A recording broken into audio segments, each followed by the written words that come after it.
feeling mo Alden Richards, I wanna work with him. I haven't worked with him. Feeling ko kaya ko siyang anuhin. Ah!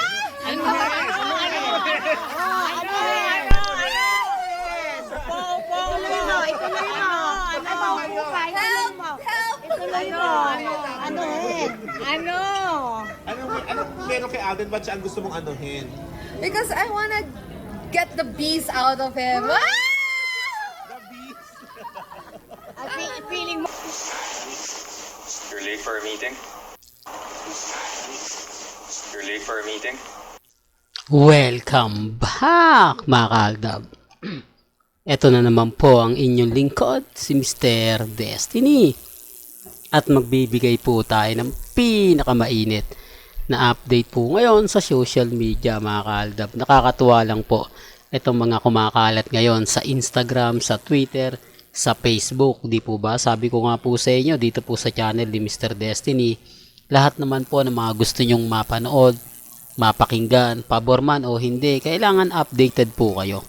May mga bagay-bagay nga po, sabi ko nga po sa inyo na mahirap nga po talagang ipaliwanag, especially sa mga pinag-uusapan ngayon. Kita nyo naman po trending. Sino nga po ba ang trending ngayon? Sino nga po ba ang pinag-uusapan ngayon? Di po ba? Sabi ko nga, dito po sa channel ni Mr. Destiny, lahat naman po ng mga gusto nyong mapakinggan, mapanood, relax lang. Di po ba? Kung ano yung latest, kung ano yung trending, kung ano yung pinaka mga mainit, okay lang po yan.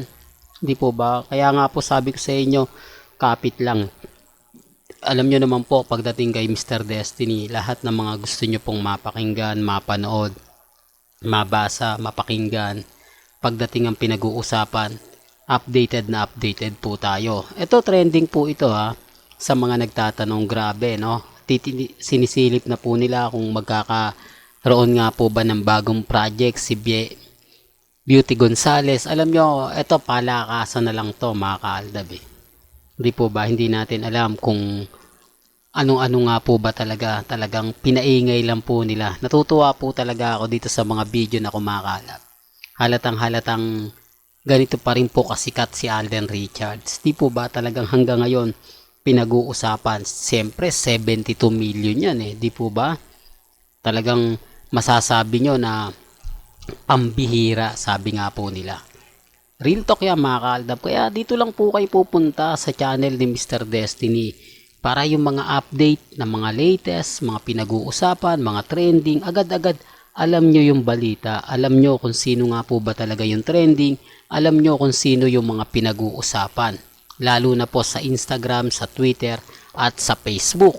Well, bago ulit tayo magtuloy, kung bago ka lang sa channel na to at isa kang true-blooded Aldab Nation na nagmamahal po kila Mengay at Tisoy, tama po ang channel na pinuntahan mo, kaya consider na po kitang bagong subscriber at huwag mong kalimutang i-share ang mga video po natin sa mga mami, sa mga titas at sa mga senyor.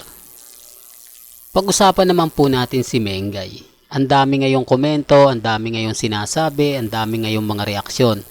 Pero okay lang po yan, normal lang po yan. Sabi ko nga po sa inyo, dito po sa channel ni Mr. Destiny, lahat naman po ng update, pabor man o hindi, kailangan alam po ninyo. Di po ba? Ang dami kasi nagtatanong, bakit ganito, bakit ganon? Talagang galit na galit sila sa Aldab, ginagawa nila ang lahat para bumagsak ang Aldab, etc. etc. Totoo po yan mga ka-Aldab.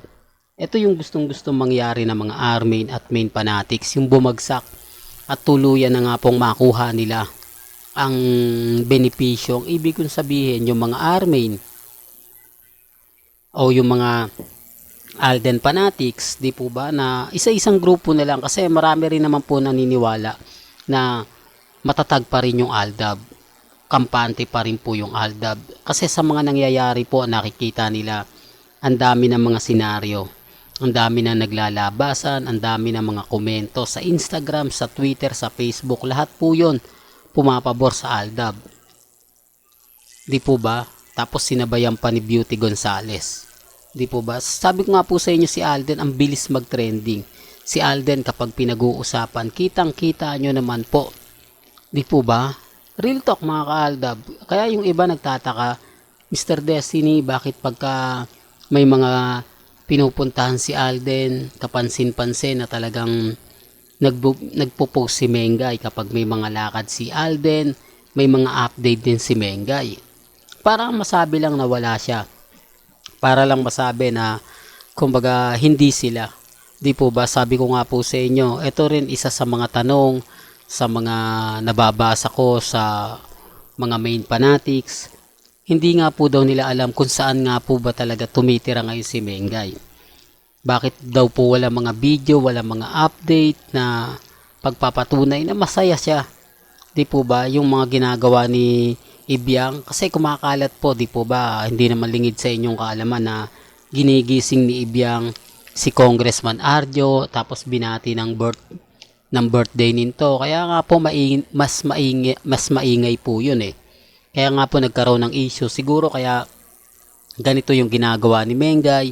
Nag-post siya na kung nga rin nasabit siya para mapagtakpan yung mga kumbaga tao na ang dami kasi nagtatanong kamusta na sila ni Mengay, ano na nga po ba nangyari. Pero bakit wala pa po kayang post si Ibiang na tinatanong sa kanya kung magkakaroon nga po ba, ano nga po bang balak niya ngayong taon, gusto niya na nga po ba magkaapo? Wala. Di po ba? Kasi issue po sa pagbubuntis ni Mengay. Sinasabi kasi ng iba buntis daw si Mengay. Sinasabi naman ng iba na napapanahon daw yan. Sa ngayon daw po, hindi daw po muna. Ang gulo. Di po ba? Bakit hindi magsalita si Ibiang? Hindi katulad dati, mga kaaldab. Kung mapapansin nyo, di po ba kay Ria Atayde? Real talk, mga kaaldab, biglang bumungad na ganito, ganyan. Talagang nagmaktul siya. Talagang nilabas niya yung pagiging ina niya na bago muna kayo, ako muna. Hello, di po ba? Tapos sabi niya pa po kay Ogie Diaz na kumbaga kapag nag-asawa na sila, kinasal na, hihingi agad ako ng apo. Sasabihin ko sa kanila agad na gumawa na ng apo para may kalaro na ako. Tapos kapag may mga shooting sila, ako mag-aalaga, itatago ko yung bata para sila ganto ganyan. Ang dami pong plano ni Ibiang noong mga panahon na hindi pa po kinakasal si Alden, si Maine Polkerson at si Congressman Arjo. Hindi po ba? Yan yung mga pahabs niya sa mga naging interview niya kay Christopher Min at kay Ogie Diaz. Pero bakit nga po ba biglang nagbago? Bakit nga po ba biglang nagkaroon ng katahimikan na dati-rate maingay, na dati-rate mapapansin mo nagwawala sa social media, bigla pong tumahimik? Di po ba? Sinasabi ko lang po yung katotohanan. Kasi kumbaga hindi naman po nagre-react si Mengay. Pag pwedeng samantalahin ito ni Ibiang na magsalita, magbigay ng update, pero hindi niya po ginagawa. Bakit? Real talk, bakit? Di po ba? Pero gaya na sinabi ko, may kanya-kanya tayong pananaw, may kanya-kanya tayong opinyon. Bahala na po sila kung ano yung gusto nilang sabihin, kung ano yung gusto nilang ipabatid. Basta sa akin, kung ano lang po yung latest, kung ano lang yung trending, doon lang po tayo.